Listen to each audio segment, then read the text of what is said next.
इस द्वार का जो कलाकृति है वो अद्भुत है। इसे आप देख के समझ सकते हैं कि 10वीं 9वीं शताब्दी का जो कला था वो अद्भुत था। हर हर महादेव।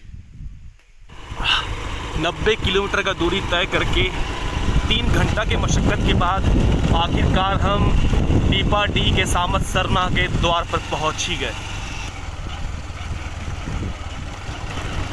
प्रवेश कर चुके हैं सामत सरना।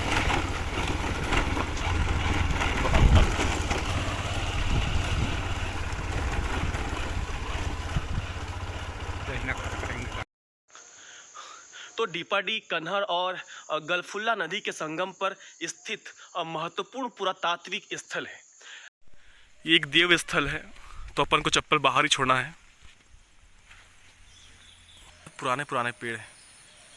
खुदाई के दौरान यहाँ पर बहुत सारे भगवान के भवनावशेष मिले हैं, मुख्य रूप से शिव भगवान के।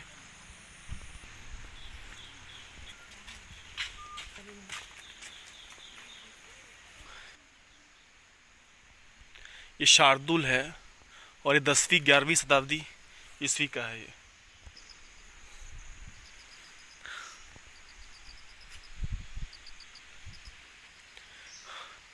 तो गणेश जी का प्रतिमा लग रहा है।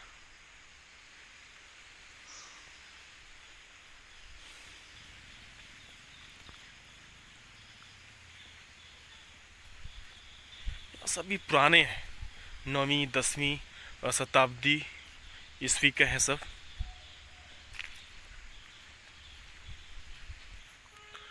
गवाच स्थापत्य 9वीं 10वीं शताब्दी, ये सब खुदाई के दौरान मिला है। और इन सभी चीज़ों को देख के लग सकता है कि यहाँ एक समय बहुत बड़ा साम्राज्य था। स्थापत्य खंड काल 9वीं 10वीं ईस्वी का है।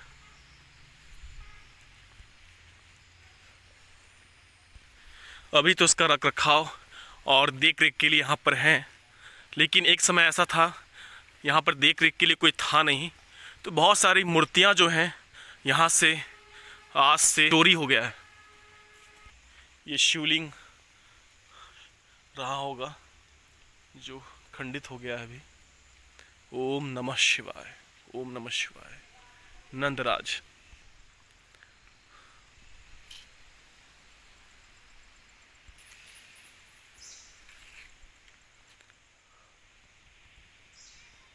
हर हर महादेव। आप देख सकते हैं ये शिव जी का नंदी है।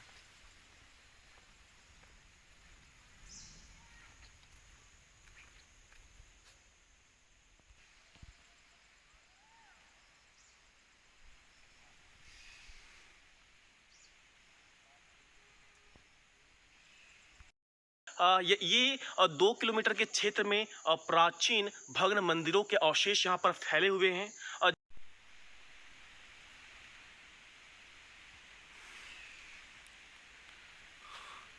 डीपाडी के सामत सरना का ये मुख्य धाम है। यहाँ पूजा अर्चना की जाती है। बहुत दूर दूर तक फैला हुआ है। और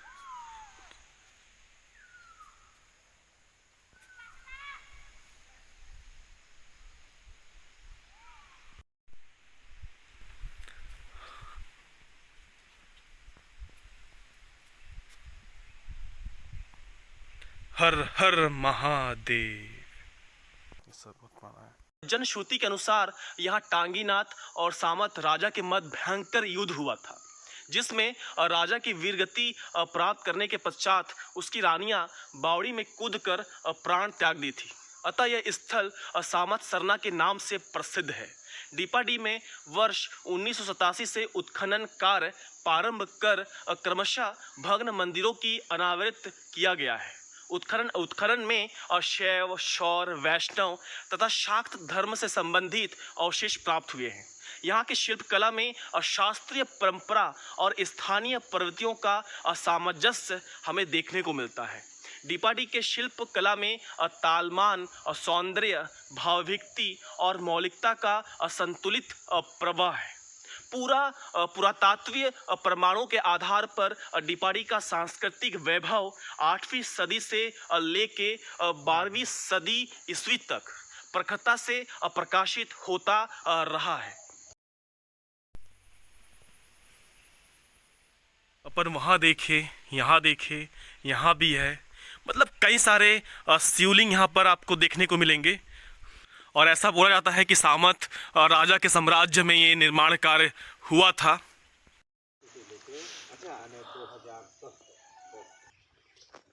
यहाँ मुझे ये सब चीज़ों से एक चीज़ तो आभास हो रहा है कि एक समय यहाँ पर भव्य निर्माण कार्य हुआ था, जो आज इस अवस्था में हम यहाँ पर देखने के लिए आए हैं। हर हर महादेव।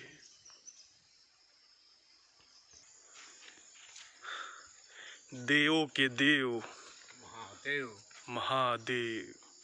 हर हर शंभू।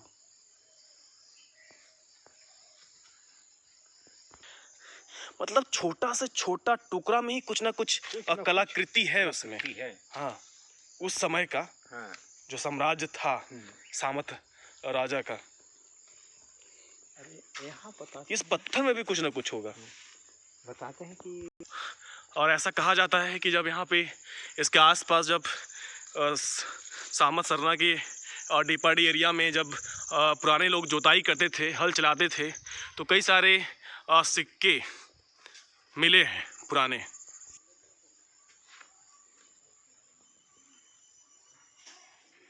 ये पेड़ भी आज का नहीं है, ये जड़ भी सामंत राजा के ज़माने का है।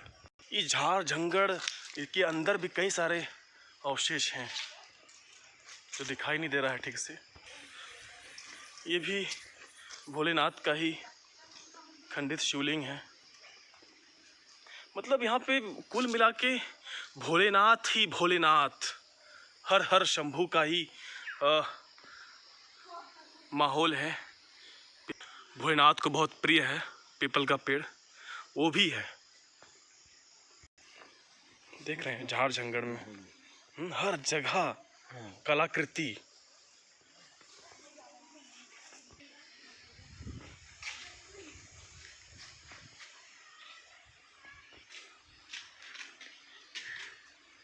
तो टांगीनाथ बाबा लग रहे हैं, नीचे टांगी रखा हुआ है। टांगी है? लग रहा है। अब प्रस्थान करते हैं। हर हर शंभु शंभु, हर हर शंभु।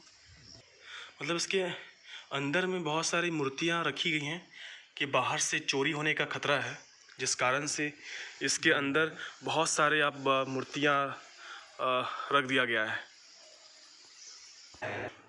जानते हैं क्या ये भी माँ है लग रहा है। ढाल तलवार पकड़े हुए हैं, नीचे तरफ का तो पता नहीं है। ये भी गुम्बद टाइप का लग रहा है। ये अद्भुत है।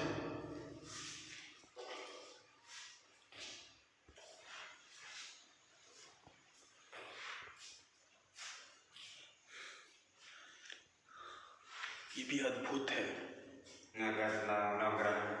नौ ग्रह ग्रहों का ये भगवान है।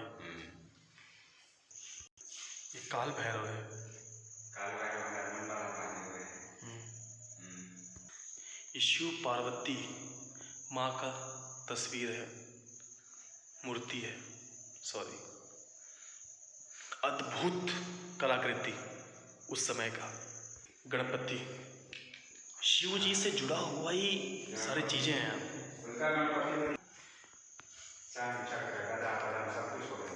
बाप रे, सब कुछ पकड़े हुए हैं, गदा वदा सब। अद्भुत। विष्णु जी, और विष्णु जी के बगल में ब्रह्मा जी। ये 8वीं शताब्दी का इसमें इधर वाले की इसका इधर लाइन है, इधर वाला ऊपर से सटक गया है। हाँ दिख रहा है, थोड़ा थोड़ा है। हाँ दिख रहा है। उस समय का लिपि है ना ये। हाँ उस समय का लिपि है, प्राकृतिक लिपि, देववाणी भाषा, देवनागरी लिपि। अभी समझ में नहीं आता है। और इस डिपाडी के अभी जो हर्ता कर्ता और जो प्रमुखता से देखरेख करने वाले हमारे ये चाचा जी हैं। कितने साल से हैं आप यहाँ? मैं 88 से। 88 से, मतलब 1988 से लेकर 1988 से। नाम है आपका? मेरा नाम जगदीश राम। जगदीश राम।